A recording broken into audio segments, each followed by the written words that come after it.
നിയമ നടപടികളും മതനിയമങ്ങളും പാലിക്കാതെ ഭർത്താവ് രണ്ടാം വിവാഹം കഴിച്ചതായി യുവതിയുടെ പരാതി.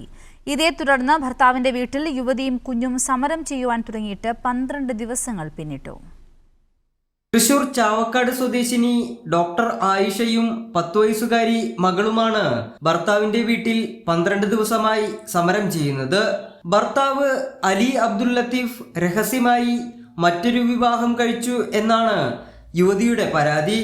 തന്റെ സ്വർണങ്ങൾ ഭർത്താവ് കൈക്കലാക്കിയെന്നും തനിക്കും മകൾക്കും ചിലവിന് തരുന്നില്ലെന്നും യുവതി പറഞ്ഞു.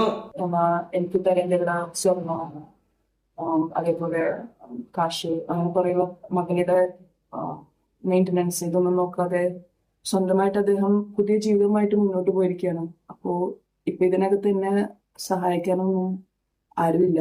ഫാമിലി ആണെങ്കിലും ഇവര് നമ്മളെ ഏകദേശം അബാൻഡൻ ചെയ്ത മാതിരിയാണ്, സഹകരിക്കുന്നില്ല, ആരും കേൾക്കാനില്ല.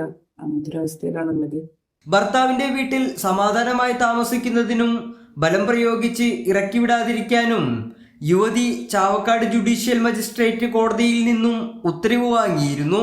എന്നാൽ ഇത് മുൻകൂട്ടി മനസ്സിലാക്കിയ ഭർത്താവും കുടുംബവും മറ്റൊരു ബന്ധുവീട്ടിലേക്ക് മാറി താമസിക്കുകയായിരുന്നു.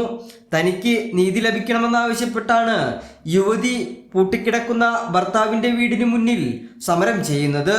കൈരളി ന്യൂസ്, തൃശൂർ.